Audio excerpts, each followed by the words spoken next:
يا أيها الذين آمنوا إذا قيل لكم تفسحوا في المجالس فافسحوا يفسح الله لكم وإذا قيل انشزوا فانشزوا يرفع الله الذين آمنوا منكم والذين أوتوا العلم درجات والله بما تعملون خبير. Bismillahirrahmanirrahim. Assalamualaikum warahmatullahi wabarakatuh. Innal hamdalillah nahmaduhu wa nasta'inuhu wa nastaghfiruh wa na'udzu billahi min syururi anfusina wa sayyiati a'malina may yahdihillahu fala mudhillalah wa may yudlil fala hadiyalah. Wa asyhadu an la ilaha illallah wahdahu la syarikalah wa asyhadu anna Muhammadan abduhu wa rasuluh. Qala Allah Ta'ala fi kitabihil aziz, ya ayyuhalladzina amanu taqullaha haqqa tuqatih wa la tamutunna illa wa antum muslimun. Wa qala zamin qail, ya ayyuhan nasu taqu rabbakumul ladzi khalaqakum min nafsin wahidah wa khalaqa minha zawjaha wa batha minhuma rijalan katsiran wa nisaa wattaqullaha alladzi tasaaluna bihi wal arham innallaha kana 'alaikum raqiba. Wa qala aidan, ya ayyuhalladzina amanu taqullaha wa qulu qawlan sadida yuslih lakum a'malakum wa yaghfir lakum dhunubakum wa man yuti'illaha wa rasulahu faqad faza fawzan 'azima.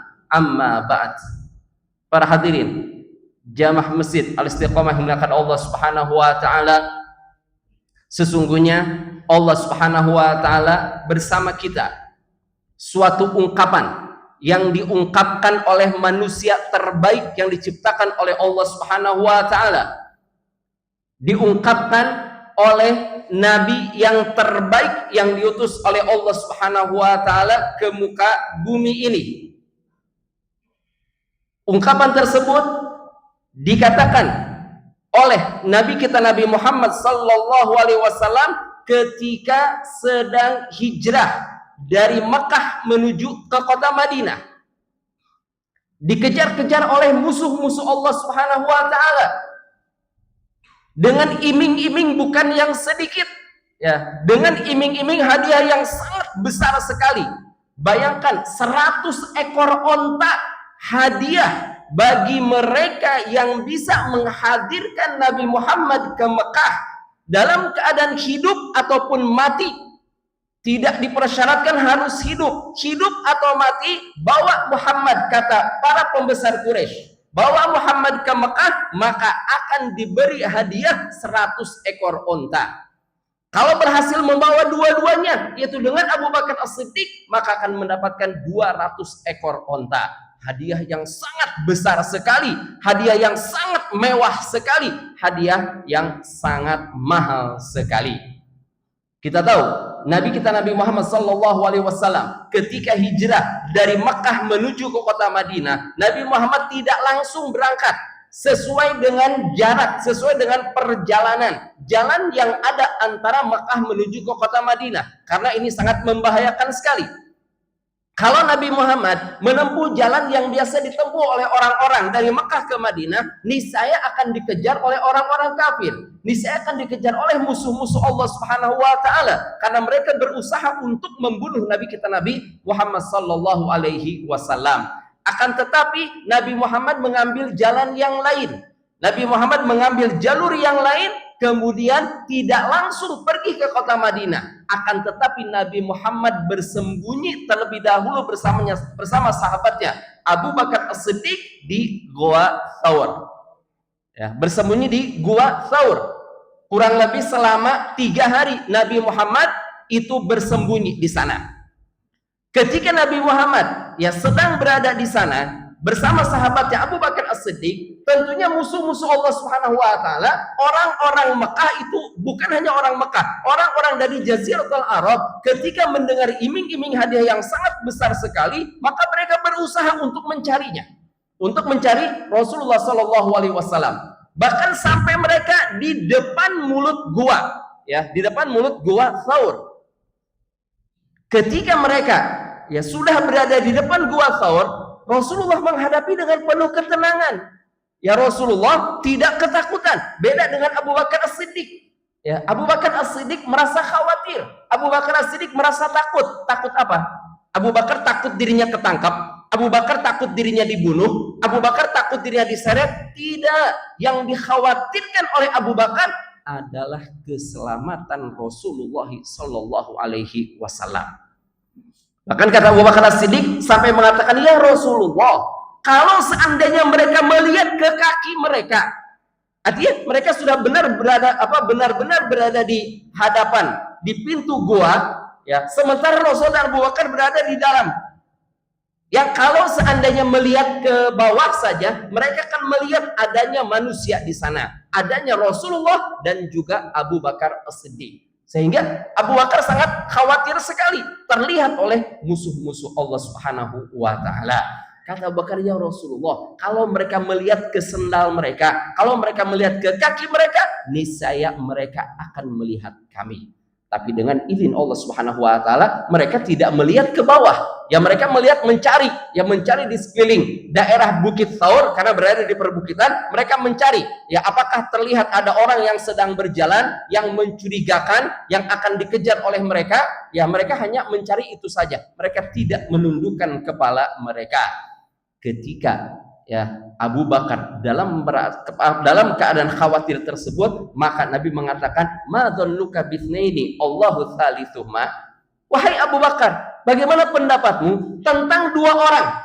Ya, dua orang yang sedang berada di satu tempat, kemudian yang ketiganya adalah Allah Subhanahu wa Ta'ala. Ya, jadi ketika Abu Bakar mengatakan, ya Rasulullah, kalau mereka melihat ke bawah, niscaya akan melihat kita, tersenyum Rasulullah SAW, tenang Rasulullah SAW, dan mengatakan, wahai Abu Bakar, bagaimana pendapatmu dengan dua orang, yang ketiganya Allah Subhanahu wa Ta'ala. Kemudian Nabi Muhammad membacakan firman Allah Subhanahu wa Ta'ala, la tahzan innallaha ma'ana. Janganlah engkau bersedih, sesungguhnya Allah Subhanahu wa Ta'ala bersama kita. Subhanallah, ya. Allah Subhanahu wa Ta'ala bersama kita. Kalau seseorang merasa Allah Subhanahu wa Ta'ala ada bersamanya, kalau dia merasa Allah Subhanahu wa Ta'ala akan membelanya, kalau seseorang merasa Allah Subhanahu wa Ta'ala akan menjaganya, apakah dia akan merasa khawatir? Yang menjaga dia siapa? Yang menjaga dia Allah Subhanahu wa Ta'ala, yang menciptakan langit dan bumi, yang memberi rizki, yang memberi kehidupan, yang mengatur alam semesta, yang maha segala-galanya. Akan merasa takut dari siapa?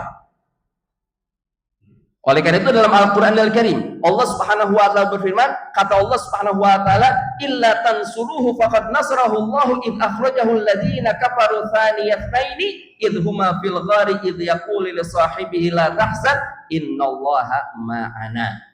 Dalam surat At-Taubah ayat ke-40, Allah berfirman, kata Allah Subhanahu wa Ta'ala, kalau kalian tidak membelanya, kalau kalian tidak menolongnya, faqad nasrahullah, maka Allah Subhanahu wa Ta'ala yang akan membelanya. Pembelaan Nabi Muhammad, penjagaan Nabi Muhammad tidak dibutuhkan. Yang menjaganya siapa? Yang menjaganya adalah Allah Subhanahu wa Ta'ala. Artinya, walaupun orang-orang semua menjauh dari Nabi Muhammad tetap akan dijaga oleh Allah Subhanahu wa Ta'ala. Ya, id akhrajahul ladzina kafaru, ketika diusir oleh orang-orang kafir. Nabi Muhammad diusir oleh orang-orang kafir dari kota Mekah, tsaniyasnaini, ya, idhuma fil ghari, ketika keduanya berada di gua, id yaqulu li sahibihi la tahzan, ketika berkata kepada temannya, janganlah engkau bersedih, innallaha ma'ana, sesungguhnya Allah Subhanahu wa Ta'ala bersama kita. Siapapun dia yang merasa Allah Subhanahu wa Ta'ala bersamanya, apakah mungkin dia akan bersedih? Siapapun yang merasa bahwa Allah Subhanahu wa Ta'ala bersama dirinya, apakah dia akan takut? Tentu dia tidak akan bersedih, dia tidak akan takut. Kenapa? Karena dia merasa yakin. Kita hidup dalam kehidupan di dunia ini, siapa yang mengatur kehidupan kita? Siapa yang memberi kesehatan kepada kita? Siapa yang memberi rizki kepada kita? Siapa yang menjadikan kita ada di satu daerah? Siapa yang menjadikan kita bisa bekerja, bisa beraktivitas dan sebagainya? Siapa yang melakukannya? Semuanya adalah Allah Subhanahu wa Ta'ala. Ada nggak manusia yang merasa khawatir ketika berada dalam perut ibunya? Seorang bayi merasa khawatir misalnya, waduh gimana ya, saya nggak mau keluar dari perut ibu saya karena saya takut nanti saya akan kelaparan. Ada? Nggak ada. Bayi dengan tenangnya dia keluar. Lihat ya, anak-anak kecil ketika mereka bermain, mereka tidak pernah merasakan khawatir. Mereka dengan tenangnya beraktivitas, mereka dengan senangnya mereka bermain, dengan asyiknya mereka makan. Tapi semakin dewasa, semakin besar, semakin matang akalnya, semakin dia bisa berpikir, semakin merasa takut, semakin merasa khawatir. Wah, ini kalau terjadi malapetaka bagaimana? Kalau terjadi gempa bumi bagaimana? Kalau saya diberhentikan dari tempat pekerjaan saya bagaimana? Kalau saya tidak mendapatkan jodoh bagaimana? Kalau kekhawatiran yang ada pada diri manusia. Makanya beda antara orang yang merasa dia bersama Allah Subhanahu wa Ta'ala dan orang yang tidak merasa Allah Subhanahu wa Ta'ala bersama dengannya. Perkataan innallaha ma'ana, sesungguhnya Allah Subhanahu wa Ta'ala bersama kita, ini diucapkan, bisa kita ucapkan ya, atau bisa diucapkan oleh orang-orang yang dalam kondisi sangat-sangat sulit sekali. Orang dalam keadaan sesulit apapun juga ucapkan perkataan ini, innallaha ma'ana, sesungguhnya Allah Subhanahu wa Ta'ala ada bersama kita. Ya, Allah Subhanahu wa Ta'ala ada bersama kita. Maka apa yang akan terjadi? Allah Subhanahu wa Ta'ala akan membalikan keadaan kita. Kalau seandainya kita dalam keadaan gundah gulana, maka Allah Subhanahu wa Ta'ala akan memudahkan kita.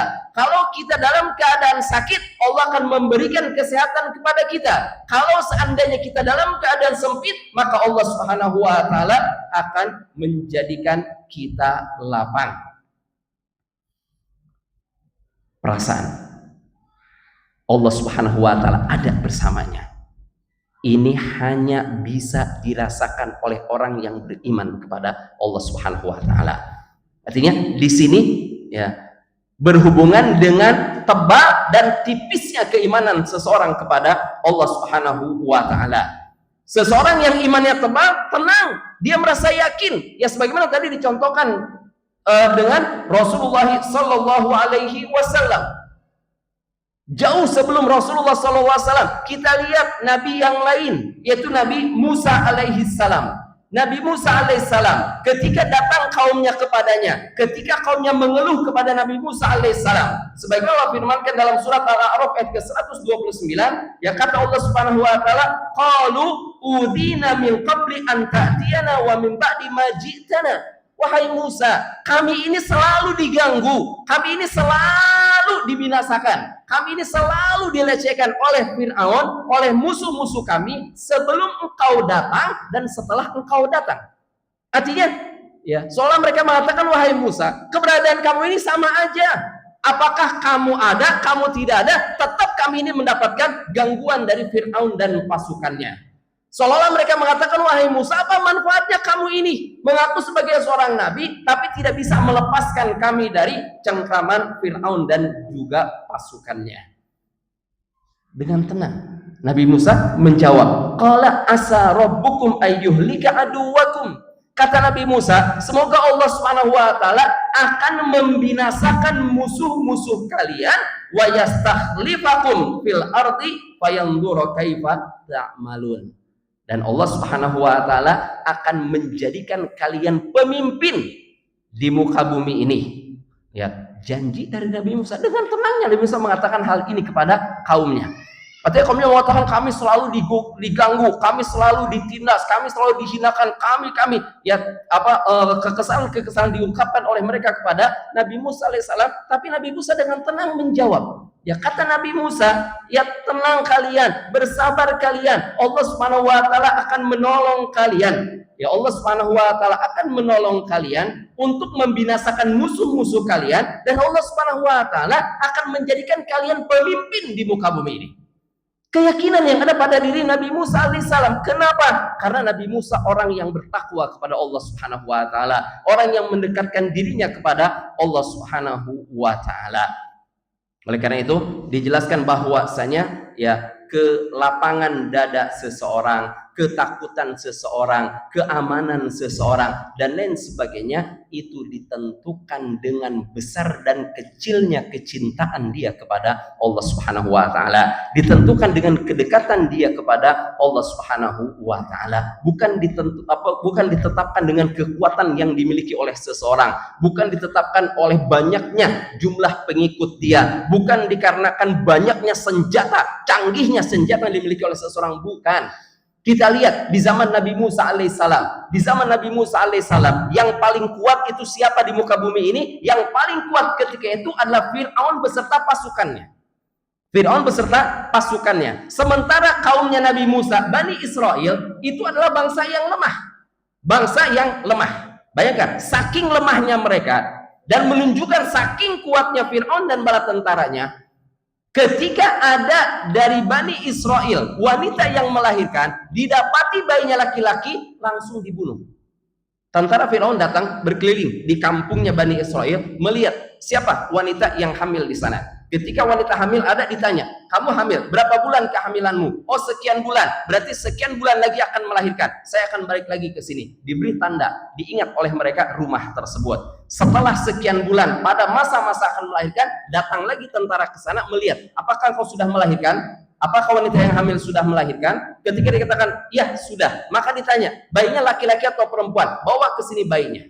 Kalau dikatakan bayinya perempuan, mana buktinya? Ditunjukkan bayi perempuan, maka dibiarkan. Tapi ketika tunjukkan bayinya laki-laki, mana? Diambil, langsung diborok leher si bayi tersebut. Langsung dibunuh oleh tentara Fir'aun. Dan gak ada seorang pun dari Bani Israel yang berani melawan kekuatan Fir'aun. Tapi untuk menjadi pemimpin di muka bumi ini, untuk bisa berkuasa di muka bumi ini, itu bukan ditentukan dengan lemah atau kuatnya seseorang, bukan. Ditentukan dengan keimanan dan ketakwaan seseorang kepada Allah Subhanahu wa taala. Makanya yang lemah tersebut, yang dianggap lemah tersebut, sebagaimana tadi dijanjikan oleh Nabi Musa alaihissalam bahwa mereka akan diberikan kemenangan oleh Allah Subhanahu wa taala, dan ternyata benar. Mereka mendapatkan kemenangan dari Allah Subhanahu wa taala tanpa peperangan. Apakah diriwayatkan bahwasanya pasukan Nabi Musa berperang melawan pasukan Fir'aun? Nggak berani. Tidak mungkin mereka berani. Ya, bayangkan, mungkin kita katakan zaman itu Fir'aun itu negara adidaya yang sangat kuat sekali, jumlah yang sangat banyak sekali, ya, tentara yang sangat banyak sekali, yang berani sekali dan memiliki senjata yang lengkap. Sementara Bani Israel, jumlah mereka lebih sedikit. Bani Israel, mereka dalam keadaan lemah. Bani Israel, senjata yang mereka miliki pun itu hanya senjata yang biasa dan terbatas. Jadi kalau seandainya mereka suruh berhadap-hadapan, nggak berani mereka berhadap-hadapan. Tapi bagaimana Allah Subhanahu wa taala dengan izinnya membinasakan Fir'aun.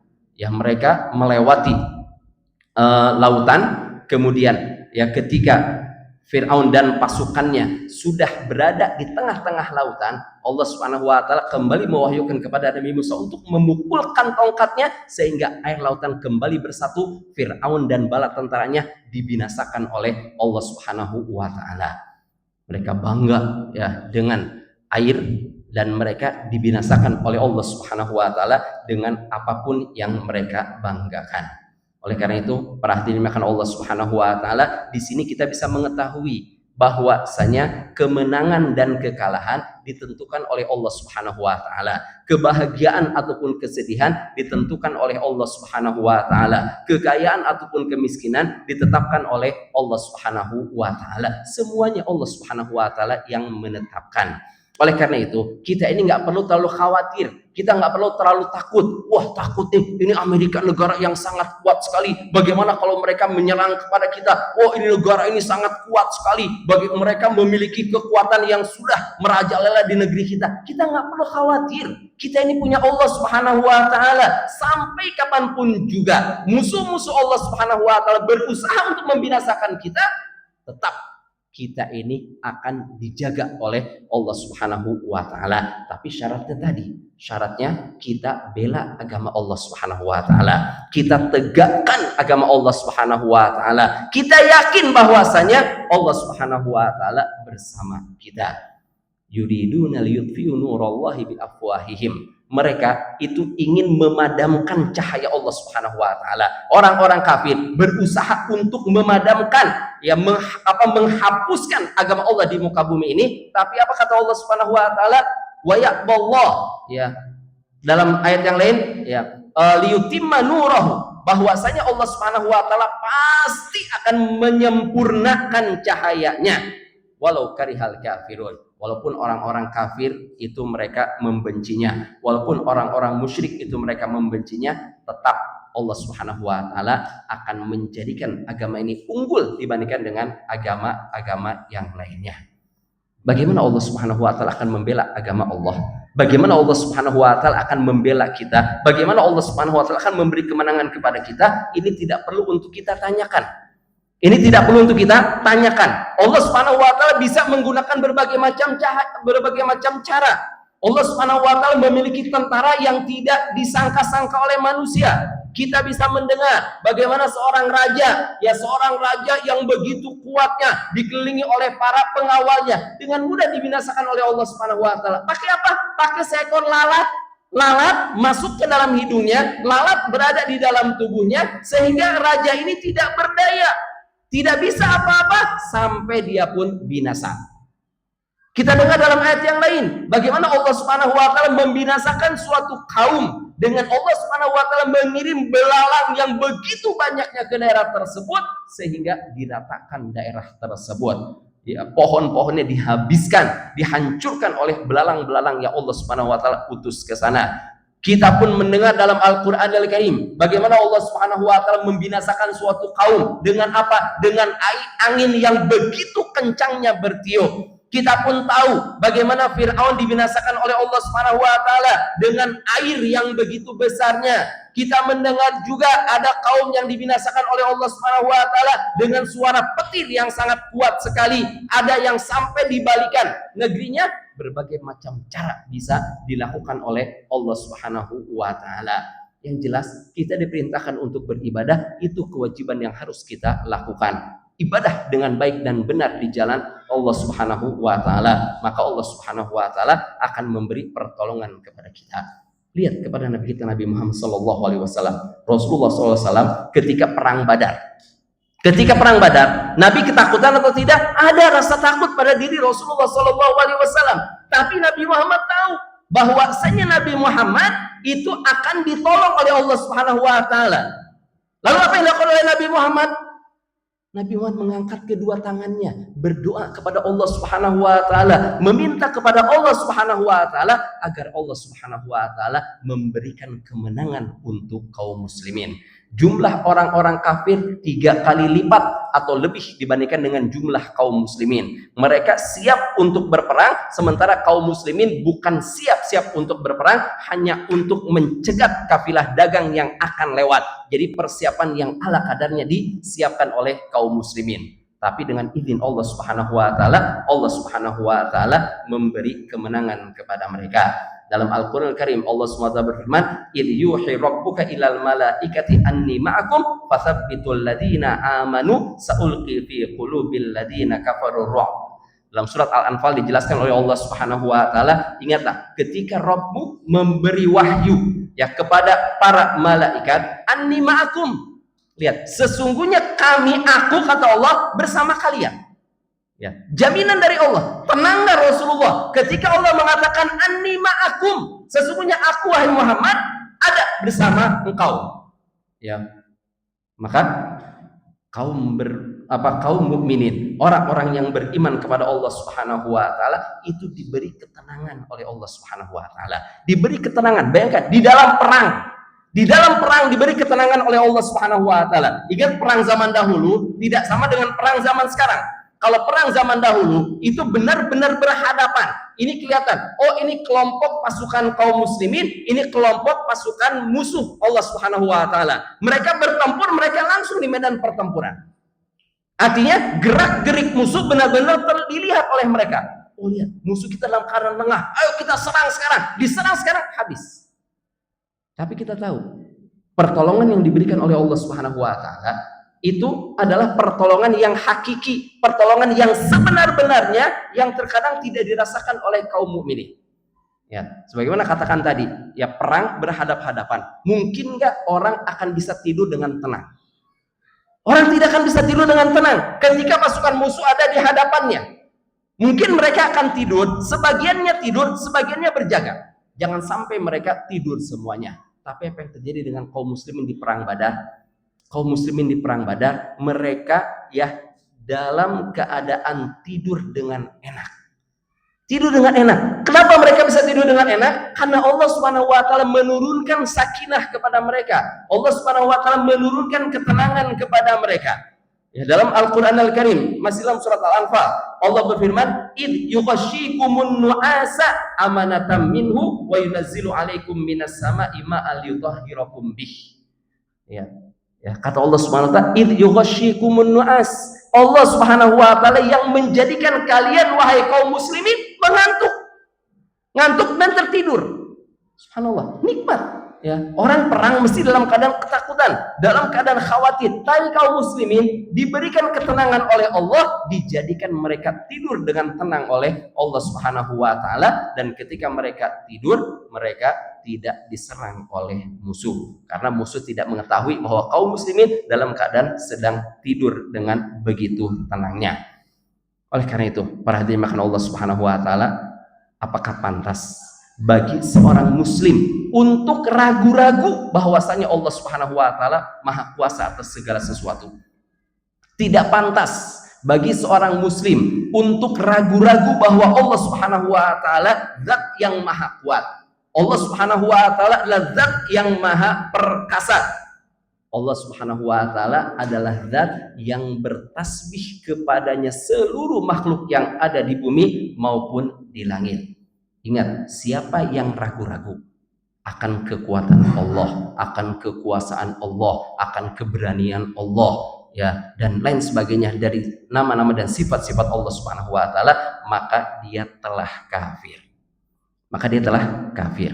Ya, jadi kita ini harus tahu Allah Subhanahu wa taala memberi pertolongan kepada kita. Allah Subhanahu wa taala memberi bantuan kepada orang-orang yang beriman kepada Allah Subhanahu wa taala, itu dari arah yang tidak diketahui. Tadi anak contohkan bagaimana Rasulullah SAW berada di gua Thaur, ya, sementara musuh-musuh Allah berada di pintu gua, ya, berada di pintu gua, dan musuh-musuh Allah tidak melihat ke bawah. Kenapa mereka tidak melihat ke bawah?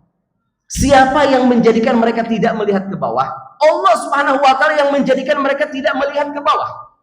Ingat, ya, memang diceritakan bahwasanya ketika Nabi Muhammad berada dalam gua Thaur tersebut, ya, ada burung yang bertelur di sana, ada sarang laba-laba yang menutupi. Ini riwayatnya dilemahkan oleh para ulama. Riwayat yang menjelaskan bahwasanya ada burung yang bertelur di sana, ada sarang laba-laba, itu riwayatnya dilemahkan oleh para ulama. Artinya benar-benar dalam keadaan terbuka.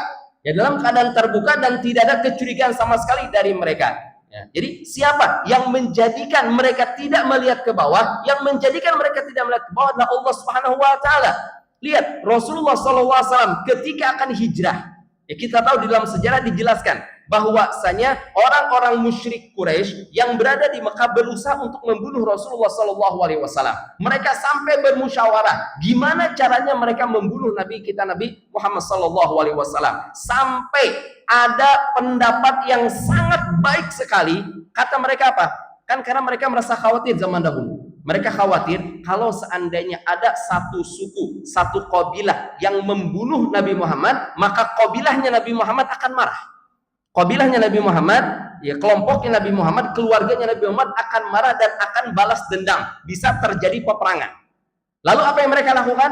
Kata mereka, kita kumpulkan dari setiap kabilah seorang pemuda. Seorang pemuda yang kuat, maka ya dari semua kabilah ada. Lalu mereka bersama-sama membunuh Nabi Muhammad SAW. Sehingga kabilahnya Nabi Muhammad nggak mungkin melawan semua kabilah yang ada di Mekah. Ide yang sangat cemerlang sekali, ide yang sangat baik sekali. Maka setelah dipilih pemuda-pemuda oleh mereka dari setiap kabilah, pemuda-pemuda ini datang menghampiri atau menuju ke rumah Rasulullah SAW. Apa yang terjadi? Mereka di hadapan rumah Rasulullah menunggu sampai mereka tertidur. Ketika mereka tertidur, Nabi Muhammad keluar. Ya, Nabi Muhammad keluar, ya, mengendap-endap keluarnya lewat pintu belakang keluarnya, tidak. Dengan tegak Nabi Muhammad keluar dari rumahnya melalui pintu depan, melalui pintu rumahnya, dan melewati para pemuda yang sedang tidur tersebut. Dalam riwayat dijelaskan bahwa Rasulullah mengambil pasir, ya, pasir disiramkan ke kepala mereka, ya, disiramkan ke kepala sebagian dari mereka. Artinya apa? Mereka benar-benar dalam keadaan tidur. Dalam keadaan tidur yang sangat pulas sekali. Siapa yang menjadikannya mereka tidur pulas sehingga tidak menyadari Rasulullah lewat, sehingga tidak menyadari Rasulullah meletakkan, ya, pasir di atas kepala-kepala mereka? Siapa yang menjadikannya? Allah Subhanahu wa taala yang menjadikan hal itu terjadi.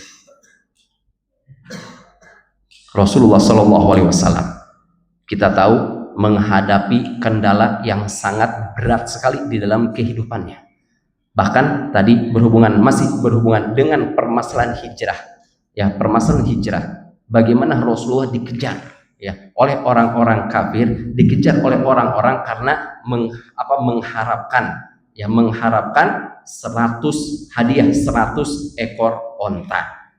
Rasulullah dalam keadaan dikejar-kejar. Kita tahu yang hampir atau yang berhasil mengejar Rasulullah adalah Suraqah bin Malik al-Madluji.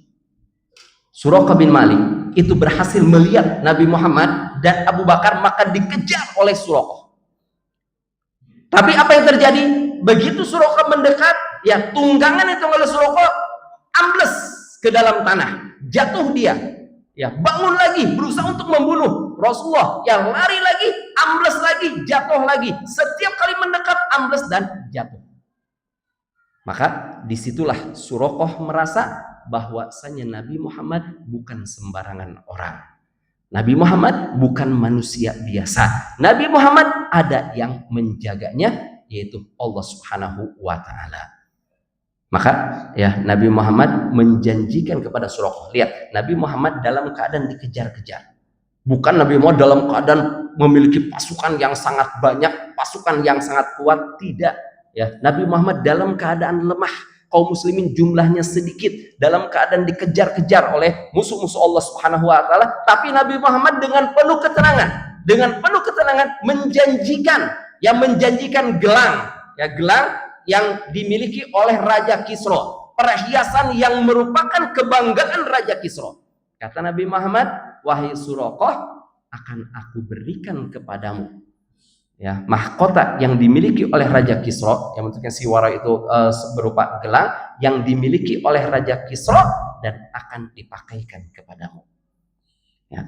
Nabi Muhammad menyaksikan tidak Suraqah menggunakannya? Nabi Muhammad tidak menyaksikannya. Kenapa? Karena Kisra berhasil ditaklukkan di zaman Umar ibn Khattab radhiyallahu anhu. Ya, ketika Umar berhasil menaklukkan, ya, istananya Kisra, maka Umar mengambil gelang tersebut, dipanggil Suraqah dan diberikan kepada Suraqah.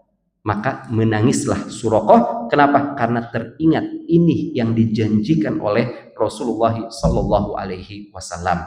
Oleh karena itu, para hadirin jamaah Masjid Al-Istiqomah yang dimuliakan Allah Subhanahu Wa Taala, kalau seandainya kita ini kehilangan sesuatu, ya, kalau seandainya kita ini kehilangan sesuatu apapun yang ada pada diri kita, mungkin kesehatan kita, ya, dikurangi oleh Allah Subhanahu wa taala, ditimpa kita oleh suatu penyakit, atau mungkin harta kita hilang, atau mungkin pekerjaan kita, ya, dikeluarkan kita dari pekerjaan kita, atau mungkin bisnis kita dalam keadaan sedang menurun, yakinilah bahwasanya Allah Subhanahu wa taala ada bersama kita.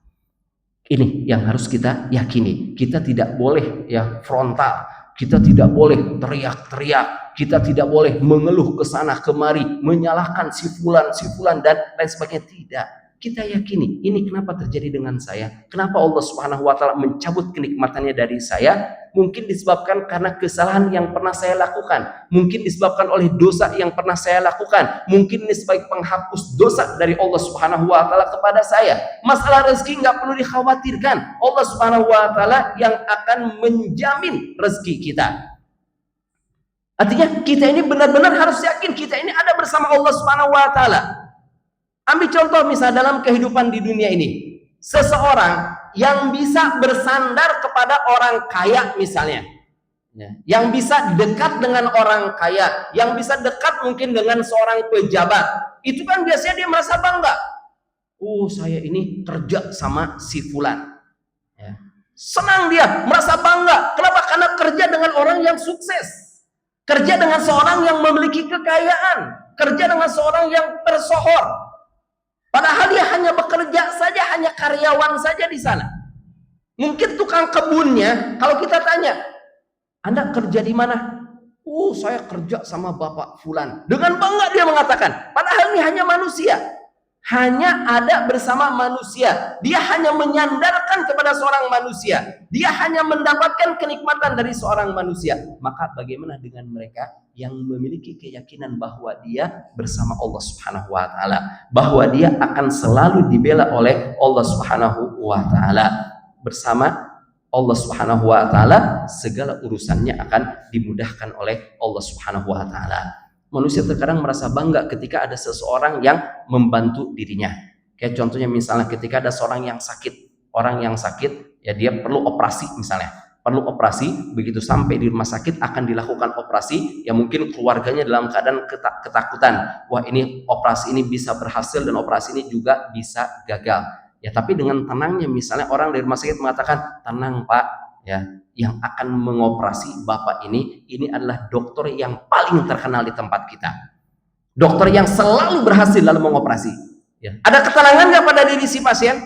Pasien akan tenang, keluarganya akan tenang nggak? Akan tenang. Lalu mengatakan, alhamdulillah, ya keluarga kami ditangani oleh dokter Fulan. Dokter Fulan ini hampir tidak pernah gagal ketika melakukan operasi, selalu berhasil dalam melakukan operasi karena dia adalah dokter yang berpengalaman. Dokter, ini kita merasa diri kita tenang. Kenapa? Karena ada seorang yang berpengalaman yang akan menangani keluarga kita. Maka bagaimana kita dengan Allah Subhanahu wa taala? Kalau kita dengan Allah Subhanahu wa taala, kalau dengan manusia saja kita merasa tenang, harusnya dengan Allah Subhanahu wa taala kita lebih merasa tenang lagi. Kembali kepada Nabi Musa alaihissalam. Ya, kita lihat bagaimana ketenangan Nabi Musa, keyakinan Nabi Musa bahwa Allah Subhanahu wa taala ada bersama Nabi Musa, selalu membela Nabi Musa alaihissalam. Ketika Nabi Musa dan pengikutnya dikejar-kejar oleh pasukan Firaun sampai ke lautan, ingat, di depan terhampar lautan, di belakang pasukan yang ganas mengejar, di kanan kiri mungkin ada perbukitan yang mereka nggak mungkin lari ke sana. Mesti kalau lari ke sana ya jalan yang menanjak akan dengan mudahnya dikejar oleh pasukan Firaun, akan dengan mudahnya terlihat oleh pasukan Firaun. Ketakutan semua. Mereka sampai mengatakan apa? Innala mudrakun, wahai Musa, kami udah pasti kena ya kejaran Firaun. Tapi Nabi Musa ya dengan penuh ketenangan mengatakan apa?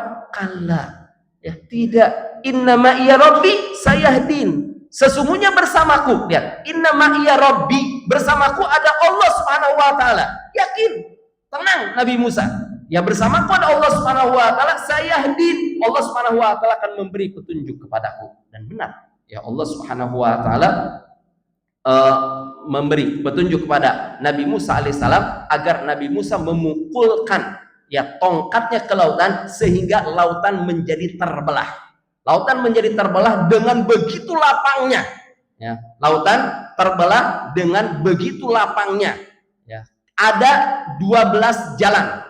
Ya, dalam ayat kalau kita dijelaskan ada 12 jalan. Setiap kabilah-kabilah yang ada dari pasukannya Nabi Musa itu mereka menempuh jalannya masing-masing. Artinya mereka sudah tahu, oh ini kabilah fulan ini jalannya yang ini, kabilah fulan jalannya yang ini, kabilah fulan jalan yang ini. Ini mereka masing-masing menempuh jalan yang ada di lautan yang terbelah tersebut. Tenang Nabi Musa, keyakinan yang ada pada dirinya.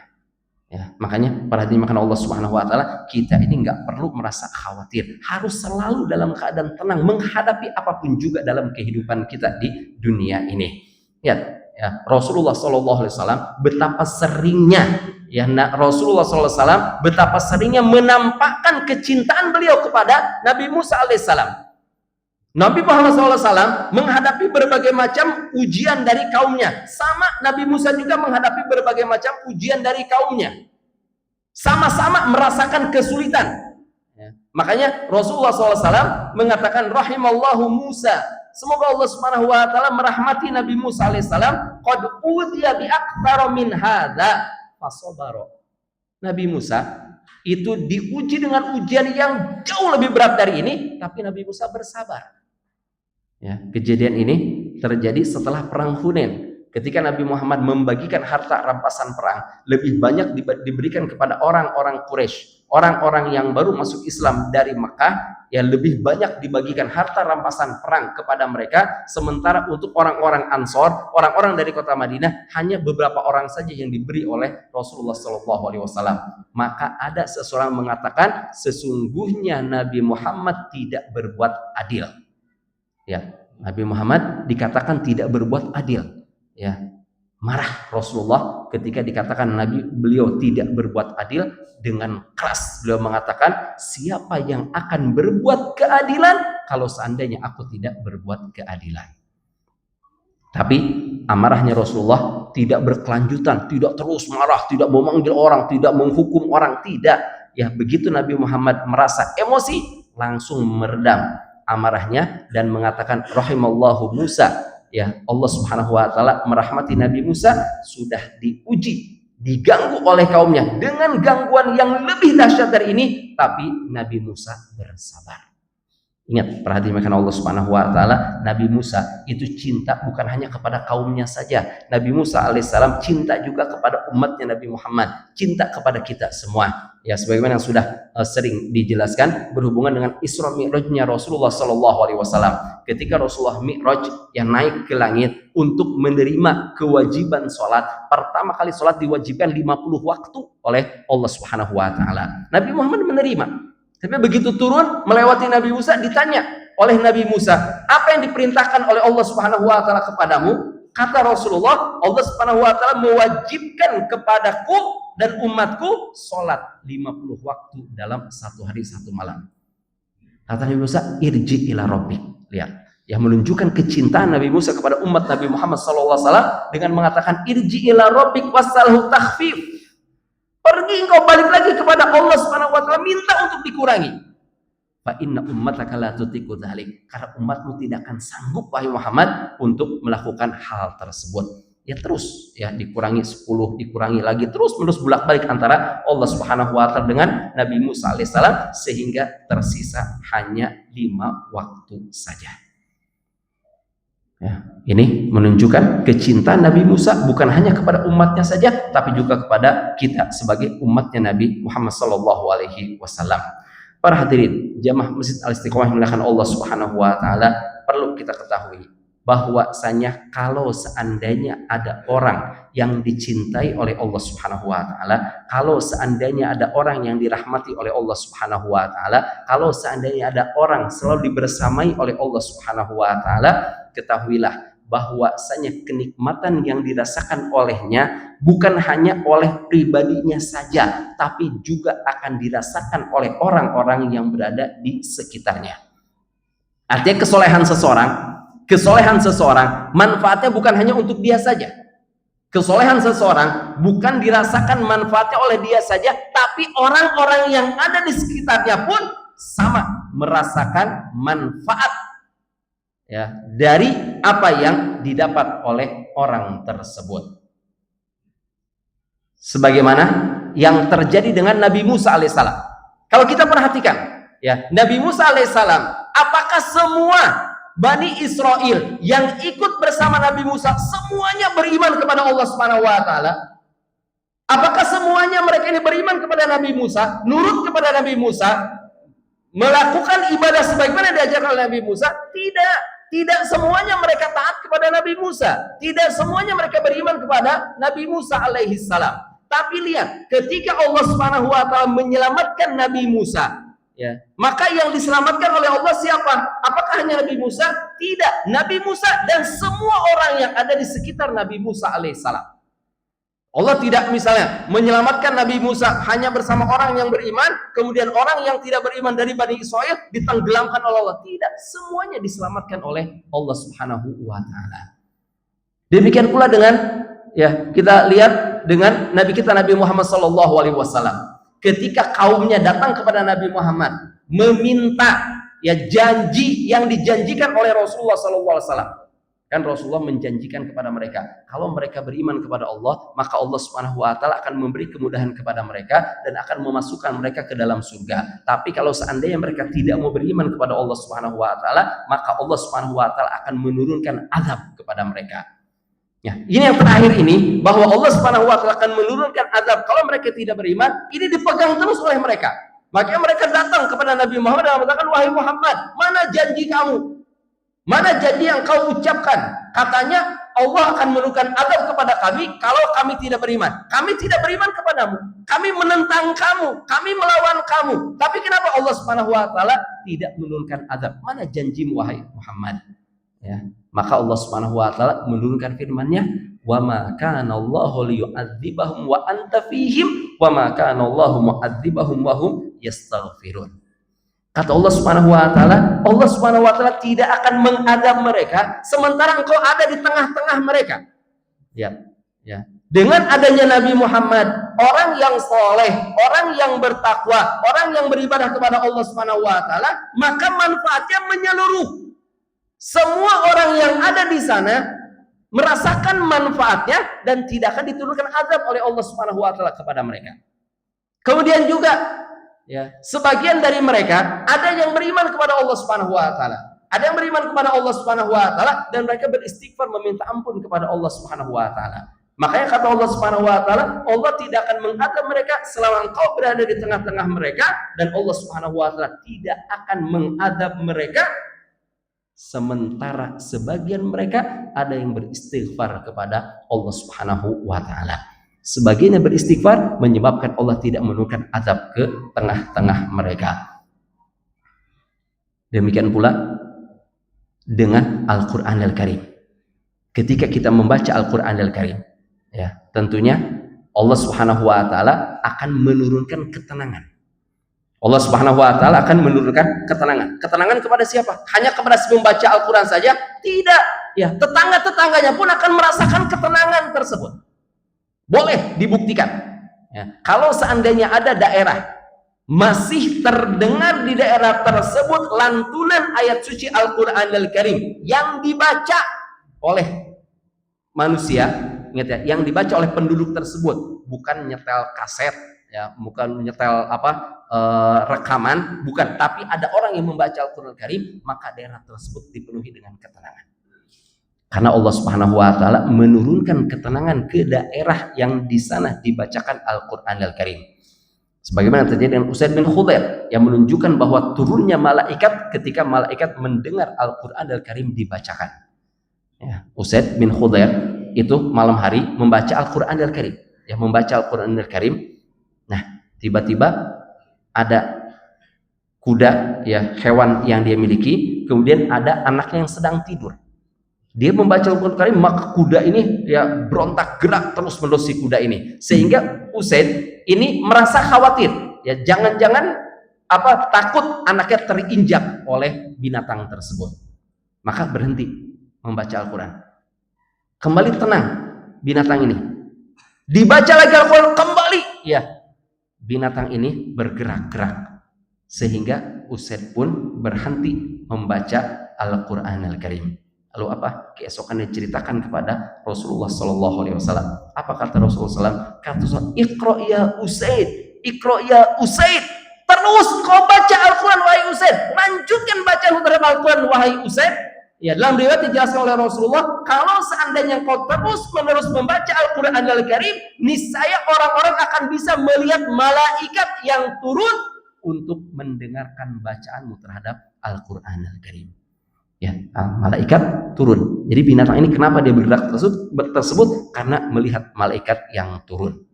Ya. Kemudian dalam Al-Quran Al-Karim Allah SWT berfirman, kata Allah Subhanahu wa ta'ala dalam surat Al-A'raf ayat ke-204, wa idza quri'al qur'anu fastami'u lahu wa ansitu la'allakum turhamun. Kata Allah Subhanahu wa ta'ala, apabila dibacakan, ya. Bukan kita membaca, apabila dibacakan. Ada orang yang membaca Al-Quran Al-Karim, apa kata Allah? Fastami'u lahu.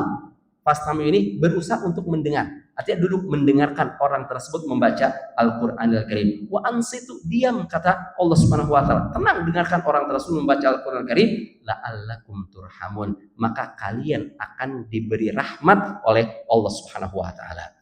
Jadi yang mendapatkan rahmat, yang mendapatkan ketenangan siapa? Bukan hanya yang membaca Al-Quran. Yang mendengarkannya pun ikut mendapatkan rahmat dari Allah Subhanahu wa ta'ala. Jadi perhatikan Allah Subhanahu wa ta'ala, kita ini jangan ragu-ragu.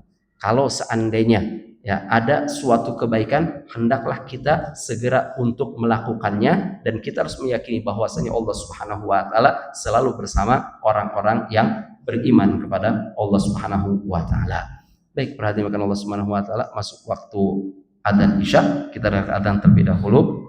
Wallahu a'lam bishawab. Walhamdulillahirabbil alamin.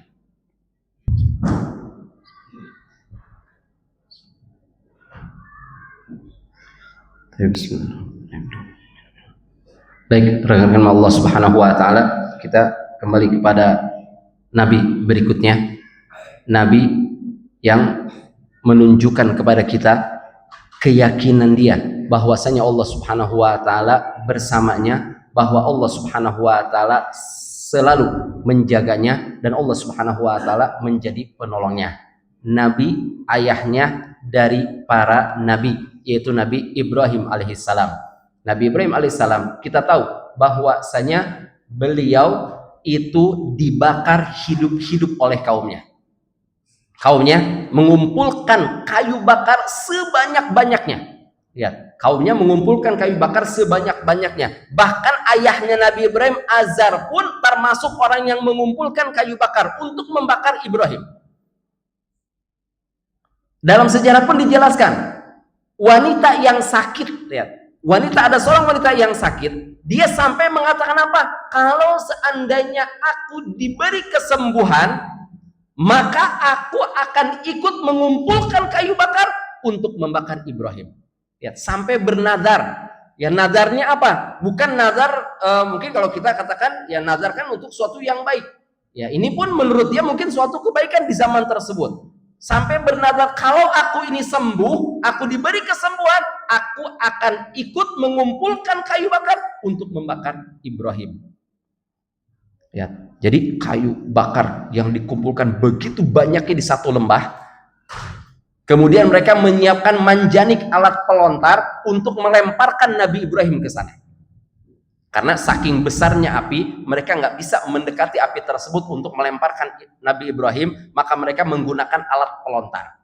Lihat, ketika Nabi Ibrahim dilemparkan, berada di atas, ya, di dalam perjalanan yang lemparan menuju ke api tersebut, maka Allah Subhanahu wa ta'ala memerintahkan para malaikat untuk nurut kepada perintah Nabi Ibrahim alaihissalam.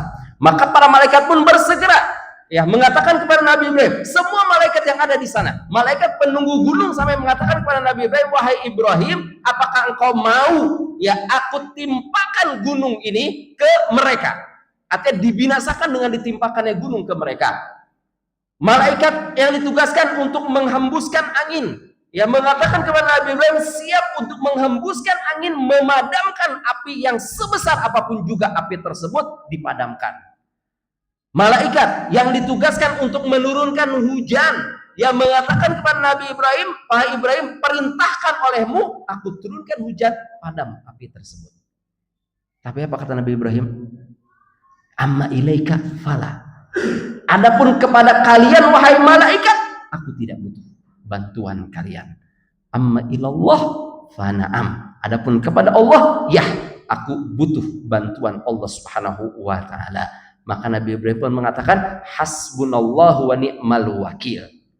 Cukuplah bagiku Allah Subhanahu wa ta'ala sebagai penolong, dan Allah Subhanahu wa ta'ala sebagai pelindungku.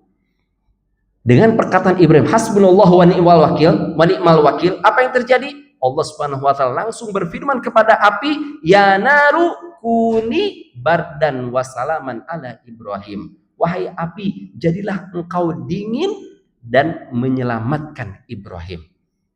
Kata para ulama, kalau seandainya Allah hanya berfirman, wahai api, jadilah engkau dingin, niscaya Nabi Ibrahim akan mati kedinginan. Tapi Allah Subhanahu wa taala berfirman, jadilah engkau dingin dan menyelamatkan Ibrahim. Artinya, engkau dingin tapi tidak membinasakan Ibrahim dengan dinginnya kamu tersebut. Ibrahim menjadi selamat.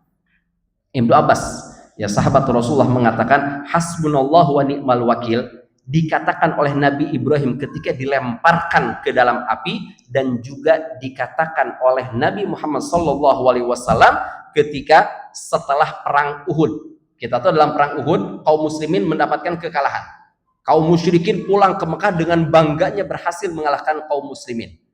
Tapi akhirnya dikatakan kepada mereka, kenapa kita tidak menuntaskan peperangan ini? Artinya mustahkan semua kaum muslimin. Mustahkan kaum muslimin, kita serang kembali kota Madinah. Maka info ini sampai ke kota Madinah. Sampai ke kota Madinah, ya, lalu dikatakan kepada Rasulullah dan kaum muslimin bahwasanya orang-orang musyrik dari Mekah akan kembali menyerang kaum muslimin untuk meratakan kota Madinah, untuk menghabiskan kaum muslimin. Tapi apa? Apakah menjadikan takut Rasulullah SAW dengan ungkapan tersebut? Mereka siap untuk menyerang? Tidak. Allah Subhanahu wa taala jelaskan ya dalam Al-Qur'anil Karim, innan nasa qad jama'u lakum fakhshawhum. Sesungguhnya orang-orang mengatakan kepada mereka, ya, kepada Rasulullah dan kaum muslimin, sesungguhnya orang-orang Quraisy di Mekah, orang-orang musyrik di Mekah bersiap-siap untuk menyerang mereka. Takutlah kalian kepada mereka. Tapi apa? Fazadahum imana. Malah justru itu menambahkan keimanan mereka kepada Allah Subhanahu wa taala, wa qalu hasbunallahu wa ni'mal wakil, dan mereka mengatakan hasbunallahu wa ni'mal wakil. Makanya ya, ini dikatakan ketika kita mengalami berbagai macam kesulitan. Yang menjadi pertanyaan para hadirin maka Allah Subhanahu wa taala, apakah kita ini merasa bahwasanya Allah Subhanahu wa taala ada bersama kita?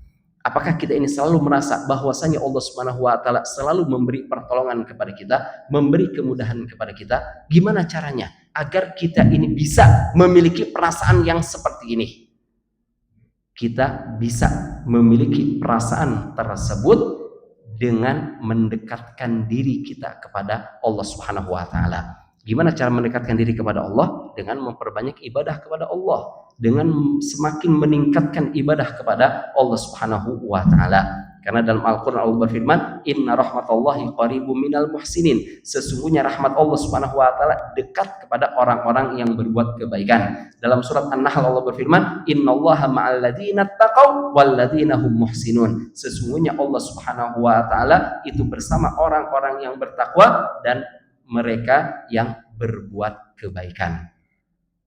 Para hadirin makan Allah Subhanahu wa taala, kebersamaan Allah Subhanahu wa taala dengan makhluknya itu terbagi menjadi dua bagian.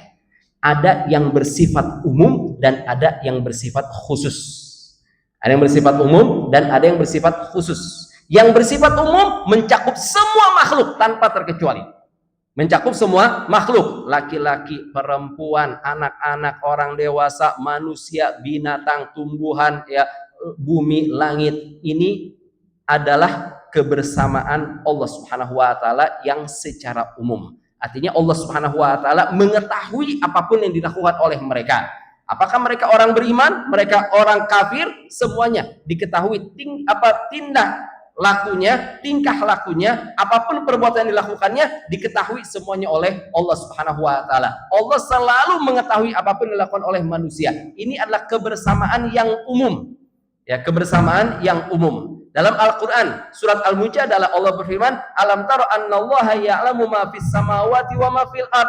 Tidakkah kalian ketahui bahwasanya Allah Subhanahu wa taala mengetahui apapun yang berada di langit dan apapun yang berada di bumi? Ma yakunu min najwa thalathatin illa huwa rabi'uhum. Tidak ada orang yang berbisik-bisik 3 orang kecuali yang keempatnya adalah Allah Subhanahu wa taala. Wala khamsatin illa huwa sadisuhum. Tidak juga 5 orang melainkan Allah Subhanahu wa taala yang keenamnya. Wala tidak juga lebih banyak dari itu ataupun lebih sedikit dari itu, Allah Subhanahu wa taala selalu bersamanya. Artinya Allah Subhanahu wa taala Maha mengetahui. Ya, kalau zat Allah, Allah berada di mana? Allah berada di atas arsy. Tapi makna Allah Subhanahu wa taala bersama di sini, maksudnya Allah Subhanahu wa taala mengetahui apapun yang dilakukan oleh hamba-hambanya. Ya, Allah Subhanahu wa taala memberi rezeki kepada seluruh hambanya. Ini adalah yang sifatnya umum.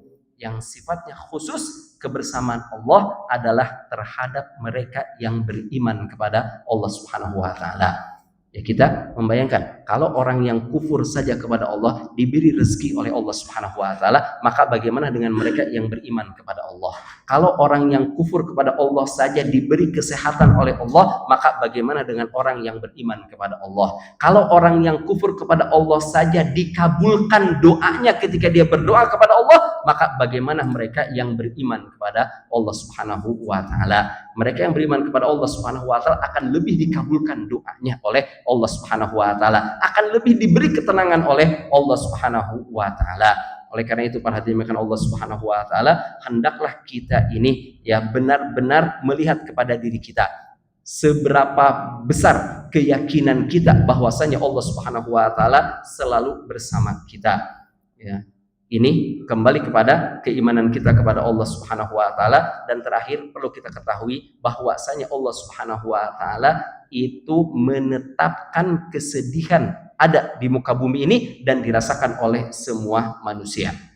Ya, semua manusia pasti akan ada yang merasakan kesedihan. Semua manusia pasti akan ada yang merasakan yang namanya kesulitan, tapi berbeda. Ya, dalam menghadapinya berbeda antara orang beriman dan orang yang tidak beriman kepada Allah Subhanahu wa taala. Kita mungkin bertanya, ya, ketika turun suatu malapetaka, apakah malapetaka ini musibah ataukah ujian? Ya, musibah ataukah ujian? Ini kan kita sulit untuk membedakannya. Mana yang musibah dan mana yang merupakan ujian dari Allah Subhanahu wa taala. Tentunya ya kalau ujian berarti Allah Subhanahu wa taala menguji siapa? Menguji orang yang beriman kepada Allah. Diuji orang yang beriman kepada Allah, apakah dia ini jujur dalam keimanannya ataukah keimanannya ini hanya karena unsur keterpaksaan. Diuji oleh Allah. Nah, gimana kita membedakan antara ujian dan musibah? Kata para ulama, kalau kita menghadapinya dengan penuh kesabaran, ketika kita diuji oleh suatu musibah, suatu malapetaka, ya, maka kita mengatakan misalnya, oh, ini adalah ujian dari Allah Subhanahu wa taala. Allah Subhanahu wa taala menguji semua hamba yang mengaku beriman kepada Allah, pasti akan diuji oleh Allah Subhanahu wa taala. Ketika kita bisa bersabar dalam menghadapinya, maka itu ujian kata para ulama. Tapi kalau mereka menghadapinya dengan berontak misalnya, ya, dengan keluhan dan lain sebagainya, maka itu adalah musibah yang atau azab yang ditimpakan oleh Allah Subhanahu wa taala kepada mereka. Para hadirin Allah Subhanahu wa taala, ya hendaklah kita ini bisa mengkondisikan diri kita ini dalam beribadah kepada Allah Subhanahu wa taala. Teruslah tingkatkan ibadah kita kepada Allah Subhanahu wa taala sehingga kita bisa meyakini bahwasanya Allah Subhanahu wa taala selalu bersama kita, bahwasanya Allah Subhanahu wa taala selalu memudahkan urusan kita, dan Allah Subhanahu wa taala selalu memberi pertolongan kepada kita. Mungkin ini perhatian makan Allah Subhanahu wa taala apa yang bisa kita bahas pada kesempatan kali ini. Lebih anda mohon maaf. Wallahu a'lam bishawab. Subhanakallahumma bihamdika asyhadu an la ilaha illa anta astaghfiruka wa atubu ilaik. Wassalamualaikum warahmatullahi wabarakatuh.